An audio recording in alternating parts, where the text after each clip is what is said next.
Pada video kali ini kita akan sama-sama membahas aljabar pasor yang akan dibawakan oleh saya sendiri dan teman-teman saya dari kelompok 3. Ditonton sampai habis ya. Dan jangan di-skip karena video ini sangat bermanfaat bagi kita semua. Oh iya, jangan lupa juga untuk like dan komen. Stay tune. Kecil nomor 1 itu saya, Mona Lisa. Hai semuanya, foto anak kecil yang imut dan lucu itu adalah aku, Nazoyala. Foto kecil nomor ketiga itu saya, Nicholas. Halo teman-teman, foto kecil keempat ini adalah saya, Novita Siburian.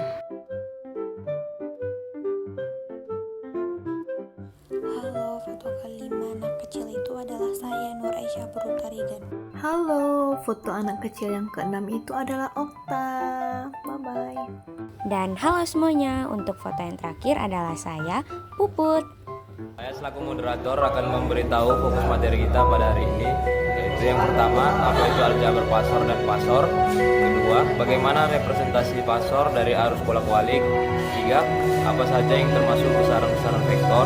Yang keempat, bagaimana sistem operasi vektor. Dan yang kelima, apa peran aljabar pasor dan pasor. Aljabar pasor adalah hubungan trigonometri antara pergeseran fasa dan bentuk gelombang sinus. Aljabar pasor memungkinkan untuk menentukan aliran arus di bagian manapun dari rangkaian. Arus atau tegangan sinusoidal pada suatu frekuensi yang diketahui disifatkan oleh hanya dua parameter, amplitudo dan sudut fase. Representasi kompleks dari tegangan atau arus juga disifatkan oleh kedua parameter yang sama. Misalnya bentuk sinusoidal yang dimisalkan dari respon arus. I maksimal cos dikali omega t tambah pi. Oke, setelah dijelaskan oleh Nicholas apa itu aljabar pasor dan apa itu pasor, sekarang saya akan menjelaskan apa itu bilangan kompleks dan jenis-jenis bilangan kompleks.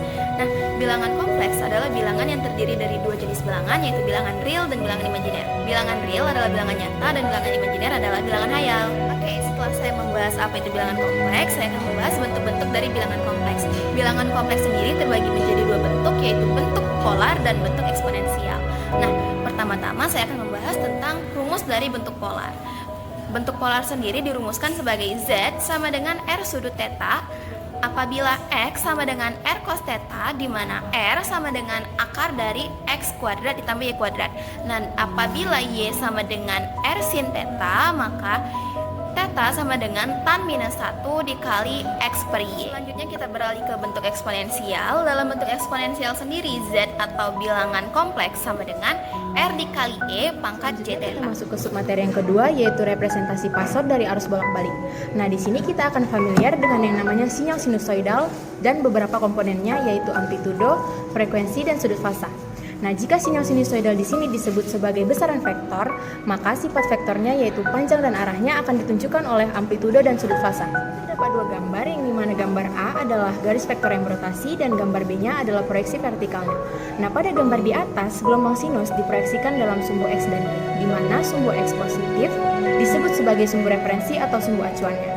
Nah, sudut fasa sinyal akan dihitung berdasarkan sumbu referensi ini. Dengan konvensi, sudut fasa dinyatakan positif jika bergerak berlawanan arah dengan jarum jam, sedangkan sudut fasa dinyatakan negatif jika bergerak searah dengan jarum jam.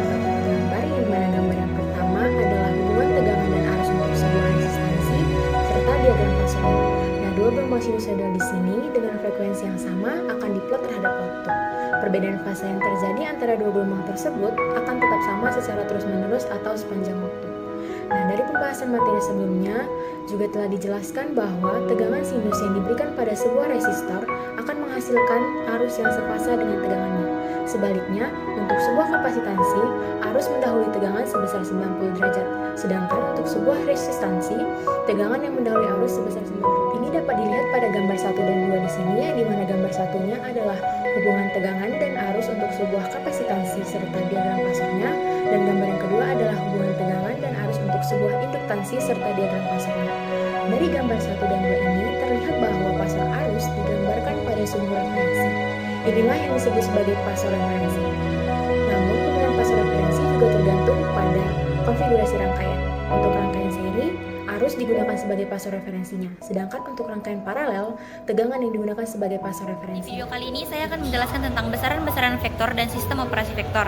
Pertama, saya akan menjelaskan tentang besaran-besaran vektor. Besaran vektor adalah besaran yang memiliki nilai dan memiliki arah. Artinya, nilai dari besaran tersebut ditentukan oleh arah. Notasi simbol sebuah vektor dapat berupa besaran huruf kapital dan huruf kecil, berupa huruf besar, huruf tebal, dan huruf yang diberi tanda panah di atasnya, dan huruf miring. Sebuah vektor digambarkan dengan sebuah anak panah yang terdiri dari titik pangkal, ujung, dan panjang anak panah. Panjang anak panah menyatakan nilai dari vektor dan arah anak panah menunjukkan arah vektor. Titik P itu titik pangkal atau titik tangkap, titik Q itu titik ujung, panjang PQ itu nilai besarnya vektor. Kita bisa melihat gambar di berikut. Yang kedua, saya akan menjelaskan tentang sistem operasi vektor. 1. Penjumlahan dan pengurangan vektor. Mencari resultan dari beberapa buah vektor berarti mencari sebuah vektor baru yang dapat menggantikan vektor-vektor yang dijumlahkan ataupun dikurangkan. Terdapat beberapa metode untuk penjumlahan dan pengurangan vektor, yaitu metode jajar genjang, metode segitiga, dan metode poligon atau segi banyak. Nah, untuk sistem vektor yang akan kita bahas pada hari ini yaitu ada 3. Yang pertama adalah metode jajaran genjang, yang kedua metode segitiga, dan yang terakhir adalah metode poligon. Untuk metode jajaran genjang memiliki rumus yaitu R sama dengan mutlak R sama dengan akar dari A kuadrat ditambah B kuadrat ditambah 2 cos theta AB. Perlu kita ingat bersama-sama ya teman, jika vektor A dan vektor B searah, maka theta sama dengan 0 derajat dan 0 derajat sama dengan 0. Jika tidak searah, maka theta sama dengan 180 derajat dan cos 180 derajat sama dengan minus 1.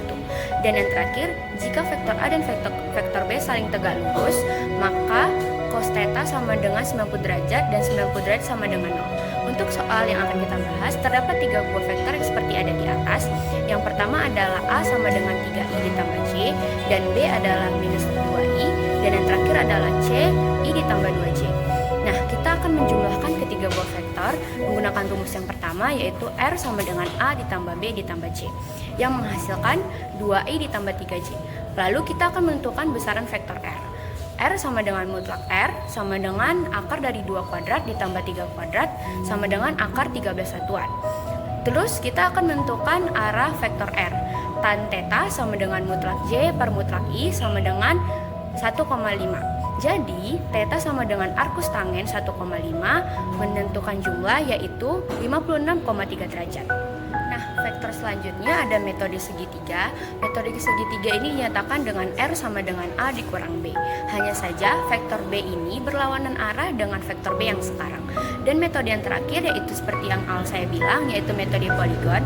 Metode poligon ini sama saja dengan metode segitiga, hanya saja menjumlahkan lebih dari 2 vektor.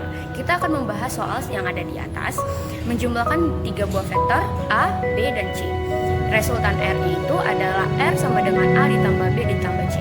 Untuk penjelasan gambar, untuk pangkal B itu dari vektor A, dan R adalah pernyataan dari penjumlahan vektor A dan vektor B. Baik, di sini saya akan menjelaskan peran aljabar pasor dalam kehidupan sehari-hari. Yang pertama, sistem kelistrikan rumah tangga, analisis arus dan tegangan AC. Tegangan dan arus listrik di rumah biasanya berbentuk gelombang sinusoidal atau AC.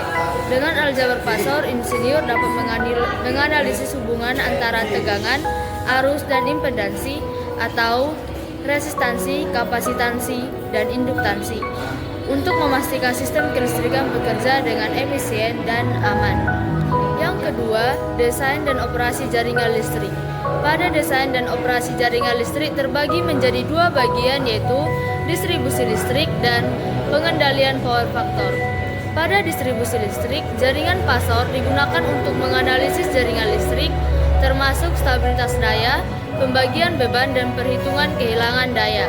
Hal ini penting untuk memastikan pasokan listrik yang masuk yang stabil ke rumah, kantor, dan pabrik. Pada pengendalian power factor, dalam jaringan listrik, pengendalian faktor daya diperlukan untuk mengoptimalkan efisiensi energi. Aljabar pasor membantu memahami hubungan antara daya aktif, reaktif, dan total. Nah, peran yang ketiga yaitu sistem telekomunikasi. Sistem telekomunikasi terbagi menjadi 2 bagian. Yang pertama, sinyal radio dan gelombang mikro. Dalam komunikasi sinyal seringkali dimodelkan sebagai sinyal sinusoidal. Pasor digunakan untuk menganalisis fase dan amplitude sinyal sehingga memungkinkan desain sistem antena dan perangkap penerima yang lebih baik. Yang kedua, modulasi sinyal. Pasor digunakan dalam teknik modulasi seperti AM dan VM untuk memahami dan memproses perubahan fase dan amplitude sinyal. Peran yang keempat yaitu alat elektronik. Alat elektronik terbagi juga menjadi dua bagian. Yang pertama, perangkat audio dan video. Pasor digunakan dalam pemrosesan sinyal audio dan video seperti equalizer suara, filter, dan sistem televisi. Yang kedua yaitu sirkuit elektronik. Aljabar pasor mempermudah analisis sirkuit AC pada perangkat elektronik seperti adaptor daya, speaker, dan sistem. Peran yang kelima yaitu pemanfaatan energi terbarukan. Dalam integrasi energi surya dan angin, aljabar pasor membantu dalam mengintegrasikan sumber daya terbarukan seperti panel surya atau turbin angin ke dalam jaringan listrik dengan mengelola fluktuasi sinyal daya. Sekarang peran yang keenam yaitu sistem transportasi kereta listrik dan kendaraan listrik. Dalam sistem transportasi listrik, pasor digunakan untuk mengelola distribusi daya, menganalisis performa motor, dan minimalkan